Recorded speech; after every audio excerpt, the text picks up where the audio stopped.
সালামু আলাইকুম। আমি ডাক্তার মোহাম্মদ রেজাউল করিম। আপনাদের সাথে এখন দাঁতের ব্যথা নিয়ে একটু ডিসকাস করব, আলোচনা করব। যারা দাঁতের ব্যথায় প্রচণ্ড কষ্ট পাচ্ছেন অথবা দাঁতের গোড়ায় রক্ত জমে যায়, পুজ জমে যায়, দাঁতের গোড়া ফুলে যায়, দাঁত ক্ষয় হয়ে গিয়েছে, যে কোনো সময় দাঁতে ব্যথা করে, এই দাঁতের ব্যথা নিয়ে আপনাদের সাথে আজকে কথা বলবো। দাঁতের ব্যথার একটা অত্যন্ত উপকারী কার্যকরী মেডিসিন নিয়ে কথা বলবো। তো আশা করি আমার ভিডিওটা পুরোপুরি দেখবেন এবং আপনারা উপকার পাবেন। দাঁতের ব্যথা হচ্ছে সাধারণত যারা দাঁত ভালো করে পরিষ্কার করে না, অর্থাৎ ২ বেলা দাঁত মাজা, দাঁত ব্রাশ করা অত্যন্ত জরুরি। রাতে ঘুমাবার পূর্বে ভাত খেয়ে অথবা নাস্তা খেয়ে খাওয়া দাওয়ার পরে দাঁত ব্রাশ করে ঘুমানো অত্যন্ত জরুরি।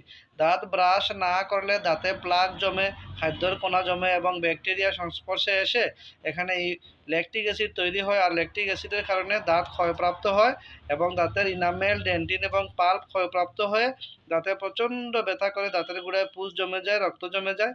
আর এই ধরনের সমস্যা থেকে আপনারা মুক্তি পেতে চাইলে এই যে একটা হোমিওপ্যাথি মেডিসিন আছে, এখানে 4টা মেডিসিন কম্বাইন করে একটা মেডিসিন তৈরি করেছি। ইন্ডিয়ার এক প্রফেসর এই মেডিসিনটা তৈরি করে থাকেন, আমি ওনার কাছ থেকে শিখেছিলাম দীর্ঘদিন পূর্বে। আমার চেম্বারে এই মেডিসিনটা আমি রেগুলার ইউজ করি এবং অত্যন্ত উপকার হয়। বেলাডোনা, প্লান্টাগো, ক্রিওজুট এবং ক্যালেন্ডুলা। বেলাডোনা, প্লান্টাগো এবং ক্রিওজুট, ক্যালেন্ডুলা, এই 4টা মাদার মেডিসিন একত্রে মিশ্রিত করে ছোট্ট একটা বোতলে কম্বাইন করলে এটা ডেন্টাল মিক্স কম্বাইন হয়ে যায়। এবং এই মিক্সটা খাওয়ার জন্য নয়, এটা লাগানোর জন্য এবং এটা দিয়ে গার্গেল কুলি করার জন্য, অর্থাৎ মাউথওয়াশ হিসেবে এটা ব্যবহার করতে পারবেন আপনারা। রাতে 1 কাপ গরম পানিতে 20 ফোঁটা ঔষধ মিশিয়ে গড়গড়া কুলি করবেন এবং সকালে 20 ফোঁটা 1 কাপ গরম পানিতে মিশিয়ে গড়গড়া কুলি করে ফেলে দিবেন। ইমার্জেন্সি যখন দাঁতে বেশি ব্যথা করবে তখন সামান্য পরিমাণ ওষুধ তুলায় লাগিয়ে আপনারা ব্যথাযুক্ত দাঁতের গোড়ায় লাগিয়ে কামড় দিয়ে চেপে রেখে দিবেন। 1 মিনিটের ভিতরে ইনশাল্লাহ ব্যথা নির্মূল হয়ে যাবে।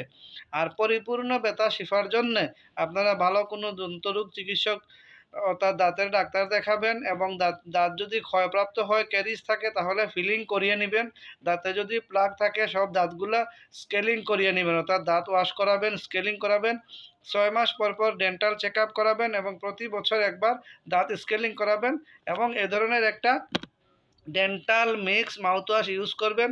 ইনশাআল্লাহ আপনারা ভালো থাকবেন। আসসালামু আলাইকুম ওয়া রাহমাতুল্লাহি ওয়া বারাকাতুহু।